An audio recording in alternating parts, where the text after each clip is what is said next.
Hello, welcome to learn with Arya. कैसे हैं आप लोग? आई होप कि आप लोग अच्छे होंगे। ओके, तो आज हम लोग पढ़ने वाले हैं क्लास 10th की केमिस्ट्री का चैप्टर 2 यानी कि एसिड बेस एंड सॉल्ट्स का पार्ट 2।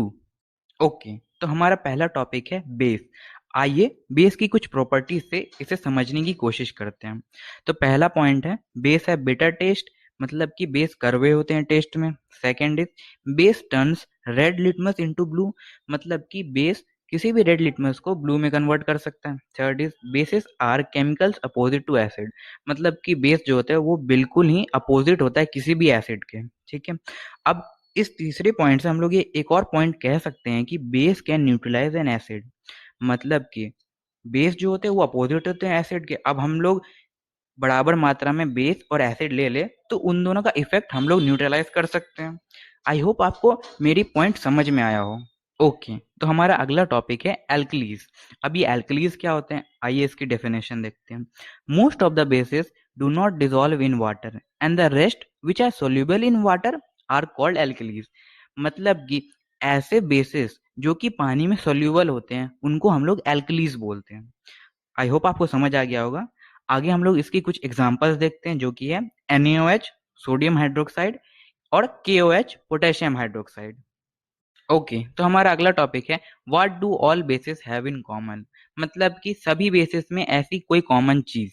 ठीक है, तो यहाँ पे एक ऐसी कॉमन चीज है जो कि है अगर हम लोग बेस को पानी में डिसॉल्व करें तो वो OH नेगेटिव आयंस डिसोशिएट करते हैं अपने सॉल्यूशन में। अब इसके कुछ एग्जांपल्स देख लेते हैं जो कि है NaOH plus water gives Na plus plus OH negative ions. यहाँ पे भी हमें OH नेगेटिव आयंस देखने को मिले। अब इसका एक और एग्जांपल देख लेते हैं। KOH plus water gives K plus plus OH negative ions. यहाँ पे भी हमें OH नेगेटिव आयंस देखने को मिले हैं। ओके, तो हमारा अगला टॉपिक है स्ट्रॉन्ग बेसिस।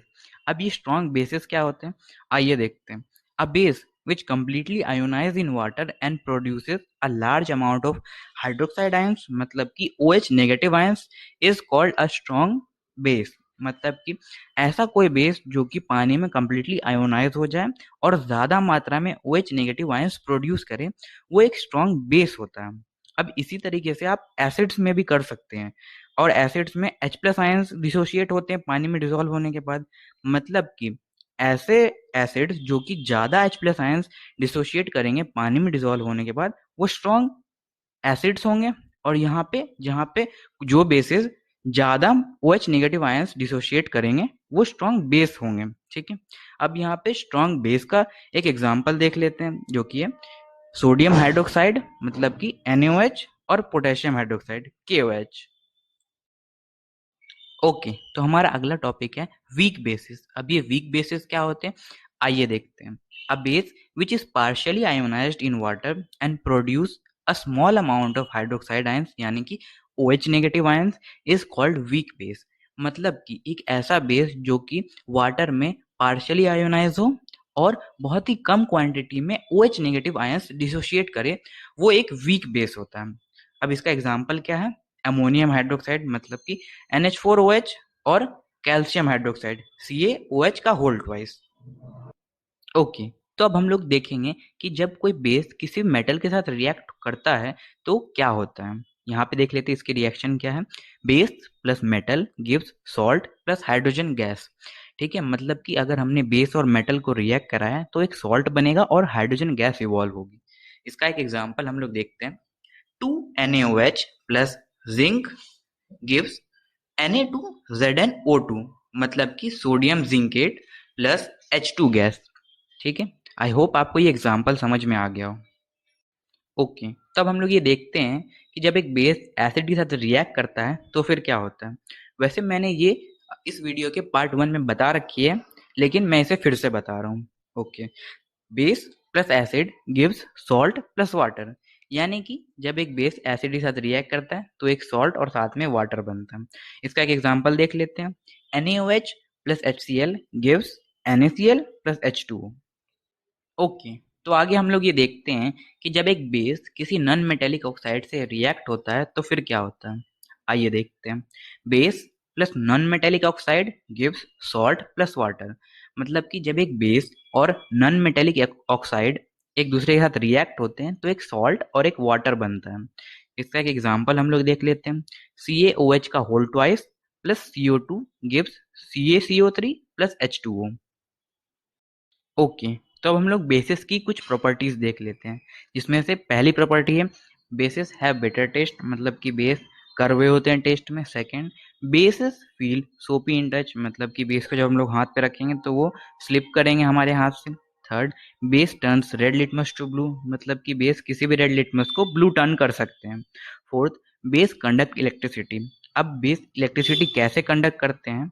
अब जब हम किसी भी बेस को पानी में डिसॉल्व करें तो वो कुछ आयंस डिसोशिएट करते हैं, OH नेगेटिव आयंस डिसोशिएट करते हैं। अब अगर हम लोग ये जानते हैं कि किसी भी सॉल्यूशन में अगर फ्री आयंस मौजूद हैं तो उस सॉल्यूशन में इलेक्ट्रिसिटी कंडक्ट की जा सकती है। That's why base can conduct electricity. Okay, तो अब हम लोग कुछ यूजेस देख लेते हैं बेस के। तो पहला यूज है sodium hydroxide is used in manufacture of paper and soap, मतलब कि सोडियम हाइड्रोक्साइड से हम लोग पेपर और सोप मैन्युफैक्चर करते हैं। सेकेंड इज कैल्शियम हाइड्रोक्साइड यानी कि slack lime is used in manufacturing in bleaching powder, मतलब कि कैल्शियम हाइड्रोक्साइड से हम लोग ब्लीचिंग पाउडर बनाते हैं। Third is sodium carbonate is used as washing soda. Fourth is sodium hydrocarbonate is used as baking soda. Okay, तो हमारा अगला टॉपिक है पीएच स्केल। अब इस पीएच स्केल के बारे में जानते हैं। In 1909 Sorensen devised a scale from which we can get to know the strength of base और एन एसिड, मतलब कि यहाँ पे बताया जा रहा है कि 1909 में सोरेनसन नाम का एक इंसान था जिसने एक स्केल बनाया जिससे हम लोग ये जान सकते हैं कि किसी भी एसिड या बेस की स्ट्रेंथ क्या है। ओके, तो अब हम लोग ये देख लेते हैं कि हम लोग पीएच स्केल की मदद से कैसे जान सकते हैं कि कोई भी सब्सटेंस एसिड है या फिर बेस है या फिर वो न्यूट्रल है। तो उसके लिए हम लोग के पास यहाँ पे 3 पॉइंट्स लिखे हैं जिन्हें हम लोग पढ़ते हैं। पहला पॉइंट है neutral substance have pH of exactly 7, मतलब कि ऐसे सब्सटेंस जिसकी पीएच वैल्यू एग्जैक्टली 7 है वो एक न्यूट्रल सब्सटेंस होता है। For example water. अब सेकेंड पॉइंट क्या है, acid have pH of less than 7, मतलब कि ऐसे सब्सटेंस जिनका पीएच का वैल्यू 7 से कम हो वो सब के सब एसिड्स होते हैं। Example HCl। Third is base have a pH of more than 7, मतलब कि ऐसे सब्सटेंस जिनका पीएच लेवल 7 से ऊपर हो वो सब के सब बेस होते हैं। For example NaOH। I think आपको ये देख करके समझ आ जाएगा कि मैं क्या कहने की कोशिश कर रहा हूँ। ओके, तो अब हम लोग ये जानने की कोशिश करेंगे कि पीएच स्केल की मदद से हम लोग किसी भी एसिड या फिर बेस की स्ट्रेंथ कैसे जान सकते हैं। तो आइए इन्हें कुछ नंबर्स से समझने की कोशिश करते हैं। ठीक है, तो हमारे पास अगर एक ऐसा सब्सटेंस है जिसकी पीएच वैल्यू 1 है तो वो एक स्ट्रॉन्ग एसिड है। ठीक है, और अगर हमारे पास एक ऐसा सब्सटेंस है जिसकी पीएच वैल्यू 6 है वो एक वीक एसिड है। वहीं पे अगर हम लोग देखने की कोशिश करें एक ऐसा सब्सटेंस जिसकी पीएच वैल्यू 14 है वो एक स्ट्रॉन्ग बेस है, जबकि एक ऐसा सब्सटेंस जिसकी पीएच वैल्यू 8 है वो एक वीक बेस है। तो इतने सब कुछ डिस्कशन पे हम लोग ये समझ सकते हैं कि अगर हमारे पास एक पीएच स्केल है और हम लोग 7 पर हैं तो जैसे ही हम लोग 7 से लेफ्ट साइड जाएंगे तो हमारा एसिडिक कैरेक्टर बढ़ने लगेगा, और वहीं पर अगर हम लोग 7 से राइट साइड को बढ़ने लगे तो हमारा बेसिक कैरेक्टर बढ़ने लगेगा। आई होप आपको समझ आ गया हो कि हम लोग पीएच स्केल से बेसिक और एसिडिक स्ट्रेंथ कैसे पता करेंगे। ओके, तो हमारा अगला टॉपिक है यूनिवर्सल इंडिकेटर्स। अब ये यूनिवर्सल इंडिकेटर क्या होता है आइए देखते हैं। Universal indicator is a mixture of many different indicators which gives different colour at different pH value of entire pH scale, मतलब कि यूनिवर्सल इंडिकेटर बहुत सारे इंडिकेटर्स का मिक्सचर होता है जो कि अलग अलग कलर देते हैं अलग अलग पीएच वैल्यूज के लिए। मतलब कि अगर आपके पास एक बेस है तो उसकी स्ट्रेंथ के हिसाब से उसे एक कलर मिलेगा अगर आप उसे डिप करोगे एक यूनिवर्सल इंडिकेटर में। अब यहाँ पे सभी पीएच वैल्यूज के लिए उनके डिजायर्ड कलर लिखे हुए हैं। Importance of pH in our daily life, मतलब कि पीएच का हमारी डेली लाइफ पे क्या रोल होता है। ठीक है, तो इसके कुछ पॉइंट्स है जो हम लोग एक करके देखते हैं। PH in our digestive system. Second is pH change as cause of tooth decay. Third, sensitivity of plants and animals to pH change. Fourth is self defence by plants and animals through chemical warfare. आइए इन सबको बारी बारी से देखते हैं। Okay, तो पहला है pH in our digestive system. आइए देखते हैं। Dilute hydrochloric acid in our stomach helps in digesting our food. When excess of hydrochloric acid is produced in our stomach, it causes indigestion. Being basic in nature, antacids react with excess acid in the stomach and neutralizes it. मतलब कि हमारे पेट में dilute hydrochloric acid होता है जो कि हमारे खाने को पचाने में यूज आता है, और अगर ये हाइड्रोक्लोरिक एसिड एक्सेस में प्रोड्यूस हो गया हमारे पेट में तो इनडाइजेशन हो सकता है। तो हम लोग इस इनडाइजेशन को ठीक करने के लिए एंटी एसिड्स का इस्तेमाल करते हैं जो कि बेसिक होते हैं नेचर में, और जब हम लोग ये एंटी एसिड यूज करते हैं, खाते हैं, तो ये उस एक्सेस ऑफ एसिड के साथ रिएक्ट करके उसके इफेक्ट को न्यूट्रलाइज कर देता है। ओके, तो अगला है pH change as cause of tooth decay. The bacteria present in our mouth break down the sugar to form acids. Tooth start to decay when pH of acid falls down below 5.5. Toothpaste is slightly basic and are used to prevent tooth decay. Okay, इसका क्या मतलब कि हमारे मुंह में जो bacteria होते हैं वो शुगर को एसिड्स में कन्वर्ट कर देते हैं और टूथ डीके करना स्टार्ट कर देते हैं अगर जो हमारे मुंह का जो पीएच लेवल है वो 5.5 से नीचे गिरता है। तो इस पीएच लेवल को मेंटेन करने के लिए हम लोग टूथपेस्ट यूज करते हैं ताकि वो उस एसिड को न्यूट्रलाइज कर दे जो कि बैक्टीरिया बना रहे हैं। ओके, तो अगला है sensitivity of plants and animals to pH change. आइए देखते हैं। A human body works well when its pH value is 7.0 to 7.8. If the pH disturbs then many elements can occur. मतलब कि एक ह्यूमन बॉडी बहुत अच्छी तरीके से काम कर सकती है जब उसका पीएच वैल्यू 7.0 से 7.8 है, लेकिन अगर ये पीएच वैल्यू ज़्यादा डिस्टर्ब की जाए तो फिर उस ह्यूमन बॉडी में बहुत कुछ प्रॉब्लम हो सकती है। ओके, आगे देखते हैं। Fishes in the lake can not survive in the lake if the water is so basic or so acidic. When the pH of the rain is 5.6, it's an acidic rain. It's difficult for the fish to survive.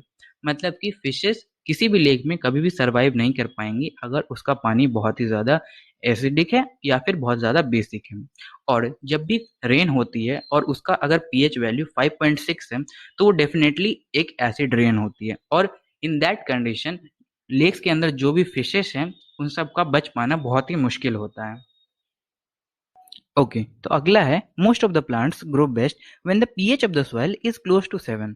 If the soil is too acidic then it is treated with materials like quick lime और slack lime. मतलब कि जो plants हैं वो ऐसे soil में बहुत अच्छी तरीके से ग्रो करते हैं जिनका पीएच 7 के पास हो, और अगर सॉइल बहुत ही ज़्यादा एसिडिक है तो वहाँ पे कुछ मटेरियल्स यूज की जाते हैं जैसे कि क्विक लाइम और स्लैक लाइम जो कि बेसिक हो नेचर में, ताकि उस सॉइल का पीएच 7 के पास आ जाए। ओके, तो अगला है self defence by plants and animals through chemical warfare. आइए देखते हैं। When a honey bee stings a person it injects an acidic liquid into the skin which causes irritation, and to get rid of that we use a base like baking soda. मतलब कि जब एक honey bee किसी भी person को sting करती है तो वो एक एसिडिक लिक्विड उसके स्किन में इंजेक्ट कर देती है जिससे कि बहुत इरिटेशन होती है, और उससे बचने के लिए हम लोग एक बेस का इस्तेमाल करते हैं to neutralise the effect of acid, जो कि एक बेकिंग सोडा भी हो सकता है। ओके, आगे देखते हैं। When a wasp stings it injects an alkaline liquid into the skin which can be neutralized by a mild acid like vinegar. मतलब कि जब एक वास्प, वो येलो वाली जो हनी बी होती है, वो किसी भी इंसान को स्टिंग करती है तो वो एक एल्कलाइन लिक्विड उसमें इंजेक्ट कर देती है। एल्कलाइन लिक्विड मतलब कि बेस उसके स्किन में इंजेक्ट कर देती है, जिसके इफेक्ट को न्यूट्रलाइज करने के लिए हम एक एसिड का इस्तेमाल कर सकते हैं जो कि एक विनेगर भी हो सकता है। Okay, when an ant stings it injects methanoic acid into the skin of a person causing burning pain which can be neutralized by rubbing mild base like baking soda. मतलब कि अगर कोई एक एंट किसी पर्सन को काटती है तो वो एक मिथेनोइक एसिड इंजेक्ट कर देती है किसी भी पर्सन के स्किन में, जिससे कि बहुत इरिटेशन हो और पेन होता है, जिसके इफेक्ट को न्यूट्रलाइज करने के लिए हम लोग एक माइल्ड बेस का इस्तेमाल करते हैं जो कि होता है एक बेकिंग सोडा। ठीक है, अब आगे देखते हैं। When a person happens to touch the leaves of nettle plant accidentally, the stinging hairs of nettle leaves inject methanoic acid into the skin of person causing burning pain. It can be neutralised by rubbing baking soda. मतलब कि अगर एक person किसी एक plant जो कि natal plant है उसके लीव्स को एक्सीडेंटली छू ले, तो उसकी लीव्स उसके स्किन में एक मिथेनोइक एसिड इंजेक्ट कर देती है, जिससे कि बहुत ज़्यादा पेन होता है। और इसके इफेक्ट को न्यूट्रलाइज करने के लिए हम लोग एक बेकिंग सोडा उसके स्किन पर रब करते हैं ताकि उससे आराम मिले। ओके, तो आपका चैप्टर 2 यानी कि एसिड बेस एंड सॉल्ट का बेस वाला पार्ट भी आज पूरी तरीके से कंप्लीट होता है। और अगर आपको वीडियो पसंद आई तो please hit the like button, share and subscribe. आपको कोई अगर डाउट है तो प्लीज़ आप कमेंट करके पूछ सकते हैं, और आप मुझे इंस्टाग्राम पे भी फॉलो कर सकते हैं, मैं लिंक डिस्क्रिप्शन में दे दूंगा। तब तक के लिए have a nice day, bye bye.